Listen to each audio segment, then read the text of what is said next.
Capítulo 10. El hijo. Tímido y lloroso asistió el muchacho al entierro de su madre. Sombrío y tímido escuchó decir a Siddhartha que le saludaba como hijo y que se quedaría a vivir con él en la choza de Vasudeva. Permaneció sentado todo el día en la colina de los muertos, pálido, sin querer comer, cerrada la mirada, cerrado el corazón, defendiéndose y resistiéndose contra el destino.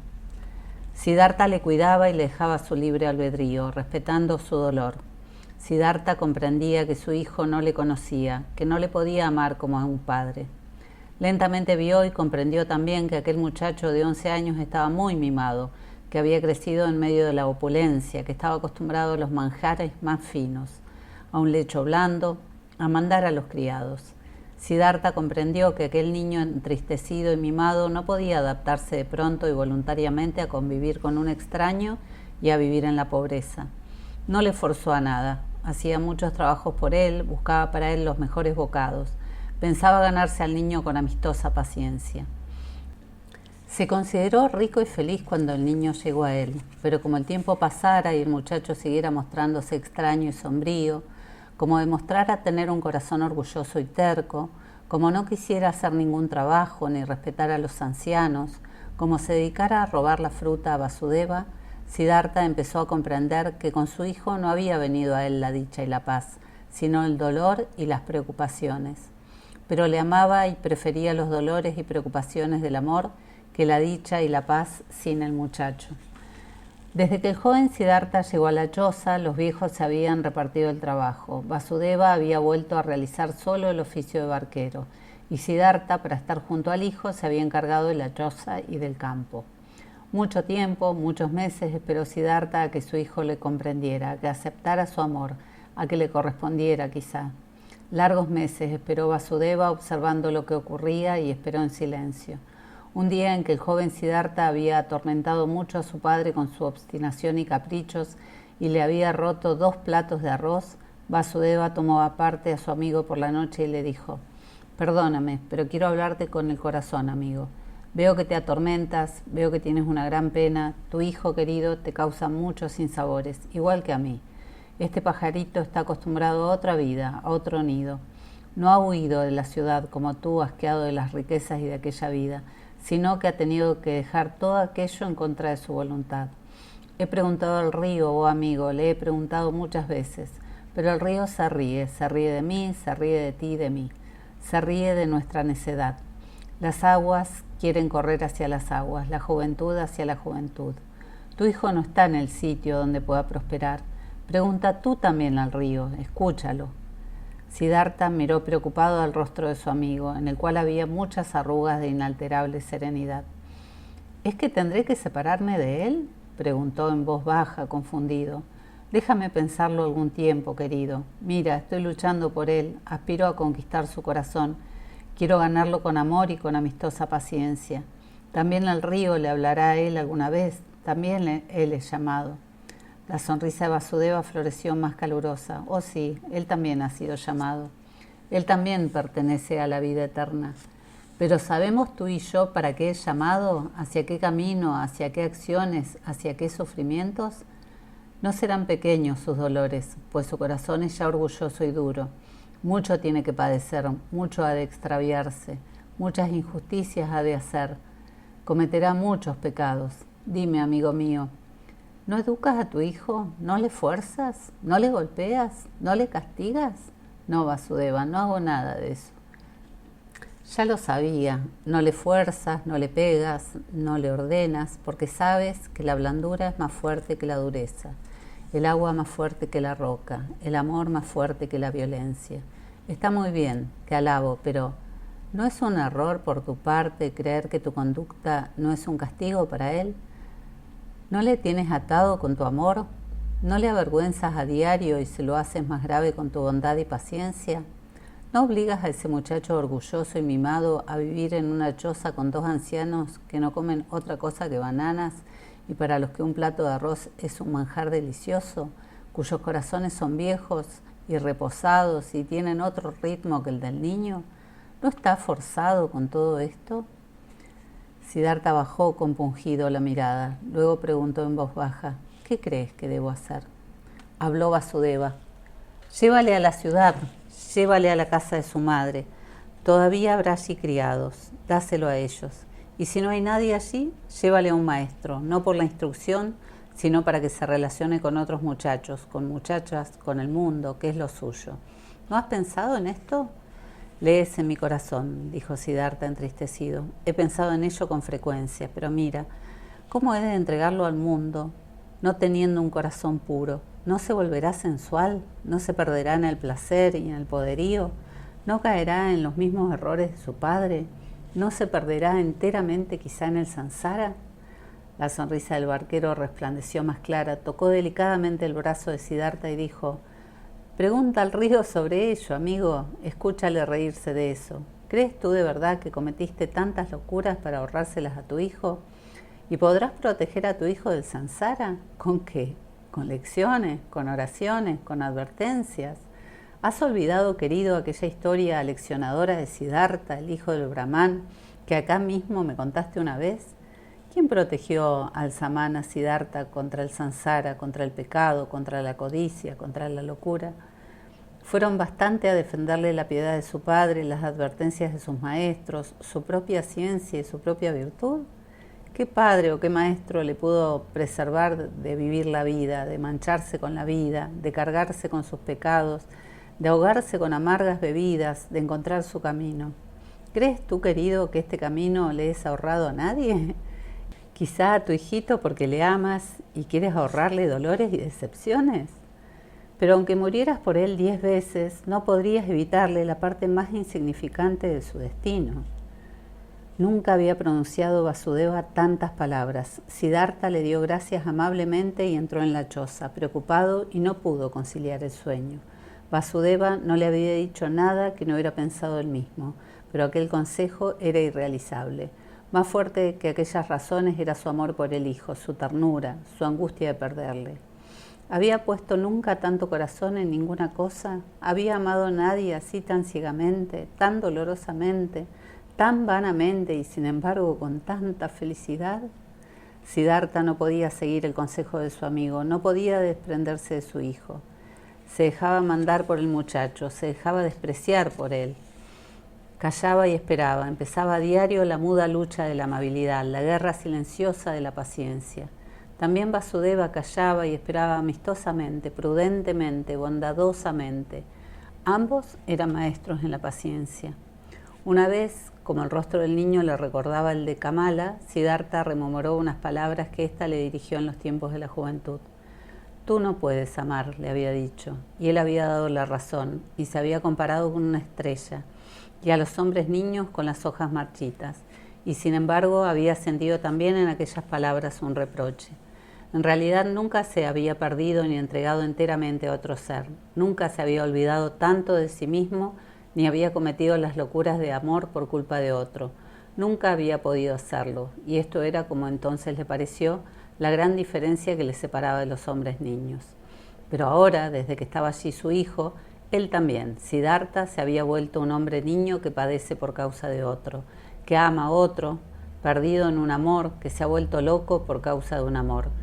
Tardíamente sintió también una vez en la vida esta fuerte y extraña pasión. Sufrió con ella, sufrió lamentablemente y sin embargo era dichoso. Se sentía renovado por algo, se sentía enriquecido en algo. Bien sabía que este amor, este ciego amor hacia su hijo era una pasión, algo demasiado humano, un verdadero samsara, una turbia fuente, un agua oscura. No obstante, sentía al mismo tiempo que no carecía de valor, que era necesario, que procedía de su propio ser. También este gozo quería ser expiado, también estos dolores querían ser paladeados, también estas locuras querían ser cometidas. Entretanto, el hijo le dejaba cometer sus locuras, le embaucaba, le dejaba humillarse a diario ante sus caprichos. Este padre no tenía nada que le encantara y nada que él pudiera temer. Era un buen hombre, un padrazo, bondadoso, quizás demasiado piadoso, quizás un santo, pero todo esto no eran singularidades que pudieran atraer al hijo. Este padre le aburría, este padre que le tenía preso en su miserable choza le aburría. Y la más odiosa astucia de este viejo socarrón era que le volvía sonrisas por sus travesuras. amabilidades por sus insultos, bondad por maldad. El muchacho hubiera preferido que le amenazara, que le maltratara. Llegó un día en que el sentir del joven Siddhartha se rebeló abiertamente contra su padre. Este le había encargado que saliera a recoger leña, pero el muchacho no se movió de la choza. Obstinado y furioso, pataleando el suelo, apretando los puños y arrojando a la cara de su padre frases llenas de odio y desprecio. «Ve tú a buscarla», gritó echando espuma por la boca. «Yo no soy tu criado. Ya sé que no me pegarás, no te atreves a hacerlo. Ya sé que quieres castigarme a toda hora y empequeñecerme con tu piedad e indulgencia. Quieres que yo llegue a ser como tú, un piadoso, tan apacible, tan sabio. Pero yo, escúchalo bien, aunque te duela, prefiero ser un ladrón de caminos y un asesino e irme a los infiernos antes de parecerme a ti. Te odio, tú no eres mi padre, aunque hayas sido el amante de mi madre». El furor y el odio le hacían proferir terribles insultos contra su padre. Luego escapó corriendo de la choza y no volvió hasta muy entrada la noche. Pero a la mañana siguiente desapareció. Con él desapareció también una cestita tejida con mimbres teñidas de 2 colores, en la que los barqueros guardaban las monedas de cobre y plata que recibían como precio del pasaje de los viajeros. También había desaparecido el bote. Siddhartha lo descubrió al otro lado del río. El muchacho había huido. «He de seguirle», dijo Siddhartha, que temblaba de pena, desde que oyera a su hijo dirigirle aquellos insultos del día anterior. «Un niño no puede andar solo por el bosque. Perecería. Tendremos que armar una balsa, Vasudeva, para atravesar el río». «Tendremos que armar una balsa», dijo Vasudeva, «para recuperar nuestra barca que el joven nos ha robado. Pero a él deberías dejarlo marchar, amigo. Ya no es un niño y sabrá arreglárselas. Busca el camino de la ciudad y hace bien. No olvides esto. Ha hecho lo que tú deberías haber hecho. Con esto procura seguir su camino. Ah, Siddhartha, te veo sufrir, pero sufres unas penas de las que uno se podría reír, de las que tú mismo podrías reírte». Siddhartha no respondió. Empuñó el hacha y empezó a construir una balsa con bambúes, y Vasudeva le ayudaba a atar palos con cuerdas de fibras. Luego subieron a ella, la empujaron hasta la otra orilla, deslizándose a favor de la corriente. «¿Por qué has traído el hacha?», preguntó Siddhartha. Vasudeva dijo: «Pudiera ser que se hubieran perdido los remos de nuestra barca». Pero Siddhartha adivinó lo que su amigo pensaba. Pensaba que el muchacho habría tirado al agua los remos, o los habría destrozado para vengarse o para impedir que le persiguieran. Y efectivamente la barca no tenía remos. Vasudeva señaló el fondo de la barca y miró sonriendo al amigo como si quisiera decirle: «¿Sabes lo que quiere decirte tu hijo? ¿No ves que no quiere ser perseguido?». Pero no lo dijo con palabras, se puso a labrar unos nuevos remos. Siddhartha se despidió para ir en busca del niño. Vasudeva no se lo impidió. Cuando Siddhartha llevaba un buen rato caminando por el bosque, le vino el pensamiento de que su búsqueda era inútil. O el muchacho pensaba ya había llegado a la ciudad, o si aún estaba en el camino, se mantendría oculto de su perseguidor. Y como siguiera pensando, halló también que no estaba preocupado por su hijo, que sabía muy bien que su hijo no había perecido, ni le amenazaba peligro alguno en el bosque. No obstante, corrió sin parar, no ya para salvarle, sino por el deseo de volver a verle, quizá por última vez. Y corriendo llegó hasta la ciudad. Cuando alcanzó la amplia carretera que conducía a la ciudad, se detuvo a la puerta de la quinta que perteneció en otro tiempo a Kamala, donde la vio por primera vez sentada en la silla de manos. El pasado surgió en su alma, volvió a verse allí, joven como un barbudo samana, medio desnudo, con el cabello lleno de polvo. Siddhartha se detuvo allí mucho tiempo mirando por la puerta entreabierta del jardín, viendo pasearse bajo los árboles a los monjes de amarilla túnica. Allí estuvo un buen rato rememorando la historia de su vida pasada. Largo tiempo estuvo mirando a los monjes, pero en vez de verlos a ellos vio al Siddhartha de aquel tiempo. Vio a la joven Kamala paseando bajo los altos árboles.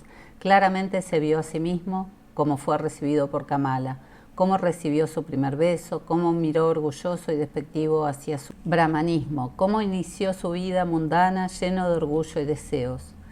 Vio a Kamaswami, vio a los criados, vio los festines, los jugadores de dados, los músicos, el pájaro de Kamala en la jaula. Volvió a vivir todo eso, respiró el samsara, volvió a sentirse viejo y fatigado, sintió otra vez el hastío, sintió otra vez el deseo de aniquilarse. Sanó una vez más con el santo Om.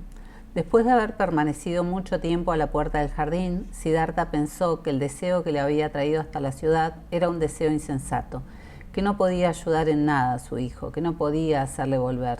Sentía profundamente en su corazón el amor hacia el niño, como una llaga, y sentía al propio tiempo que aquella llaga no se la habían dado para escarbar en ella, sino para que sangrara y resplandeciera. Pero le entristeció que en aquella hora la llaga no sangrara ni resplandeciera. En lugar de la meta de deseo que le había traído hasta allí, halló el vacío. Triste se dejó caer al suelo, sintió morir algo en su corazón, sintió el vacío. No vio ya alegría alguna, ningún fin. Estaba hundido en sus reflexiones y esperó. Esto había aprendido en el río, esperar, tener paciencia, escuchar. Y allí estaba escuchando, sentado en el polvo de la carretera, escuchando su corazón como latía fatigado y triste, esperando una voz. Así permaneció muchas horas escuchando. No vio ya más imágenes, se hundió en el vacío, dejóse caer sin descubrir un camino, y cuando sintió arder la llaga pronunció en voz baja, Om. Sintióse sumergido en el Om. Los monjes del jardín le vieron y como llevara allí sentado varias horas y el polvo empezara a cubrir sus cabellos, uno se llegó hasta él y puso delante de Siddhartha 2 bananas. El anciano lo miró. De este embaramiento le sacó una mano que le tocó en el hombro. Pronto reconoció este contacto delicado y honesto y volvió en sí. Se levantó y saludó a Vasudeva, que le había seguido, y cuando miró al rostro amigo de Vasudeva, a las diminutas arrugas iluminadas por una sonrisa, a los ojos alegres, sonrió también. Vio ahora las 2 bananas delante de él, las recogió, dio una al barquero y se comió la otra. Después se volvió silencioso hacia el bosque con Vasudeva. Atravesaron el río en la barca y entraron en la casa. Ninguno habló de lo sucedido ese día, ninguno pronunció el nombre del muchacho, ninguno habló de su huida, ninguno habló de la llaga. Siddhartha se tendió en su lecho y cuando al cabo de un rato Vasudeva se acercó a ofrecerle un tazón de leche de coco, lo halló dormido.